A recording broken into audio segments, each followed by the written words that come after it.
Kanthalloor പൊങ്ങമ്പുള്ള Messi കോളനിയിൽ താമസക്കാരനായ ഷൺമുഖത്തിന്റെ മകൻ മണിയെ കുളത്തിൽ മരിച്ച നിലയിൽ കണ്ടെത്തി.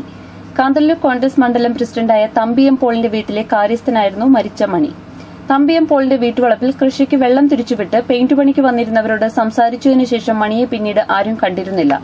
പതിവ് പോലെ ഉച്ചഭക്ഷണം കഴിക്കാൻ മണി എത്താതിരുന്നതിനെ തുടർന്ന് തമ്പിയം പോളിന്റെ ഭാര്യയ്ക്ക് തോന്നിയ സംശയത്തിനെ തുടർന്നാണ് തിരക്കൽ ആരംഭിച്ചത്. എല്ലാവരും ചേർന്ന് അന്വേഷണം തുടങ്ങിയിട്ടും 6 മണിയായിട്ടും കാണാതായപ്പോൾ ശനിയാഴ്ച 6 മണിയോടെ തമ്പിയം പോൾ മണിയെ കാണാനില്ല എന്ന് പറഞ്ഞ് മറയൂർ സ്റ്റേഷനിൽ പരാതി നൽകിയിരുന്നു. പോലീസ് അടക്കം വന്ന് തിരച്ചിൽ നടത്തിയപ്പോൾ മണി കൊണ്ടു നടക്കാറുള്ള വാക്കത്തിയും ചെരുപ്പും കുളത്തിനു സമീപം കണ്ടെത്തിയിരുന്നു. 17 അടി വെള്ളമുള്ള കുളത്തിൽ നിന്ന് മൃതദേഹം കണ്ടെത്തി. മരിച്ച മണിക്ക് പ്രഷർ ഉണ്ടെന്നും നീന്തൽ വശമില്ലെന്നും അടുത്ത സുഹൃത്തുക്കൾ മറയൂർ ചാനലിനോട് പറഞ്ഞു. Munnar CI Shyamkumar, traffic SI Yusuf, Marayoor ASI Ramachandran എന്നിവരുടെ നേതൃത്വത്തിലുള്ള പോലീസ് സംഘമാണ് ജഡം കുളത്തിൽ നിന്ന് എടുത്തത്. പതിവ് പോലെ എല്ലാം കഴിഞ്ഞപ്പോൾ ഫയർഫോഴ്സും സ്ഥലത്തെത്തിയിരുന്നു. തുടർന്ന് മൃതദേഹം പോസ്റ്റ്മോർട്ടത്തിനായി കോട്ടയം മെഡിക്കൽ കോളേജിലേക്ക് കൊണ്ടുപോയി. മരിച്ച മണിക്ക് ഭാര്യയും വിവാഹിതരായ മകളും 2 ആൺമക്കളുമുണ്ട്.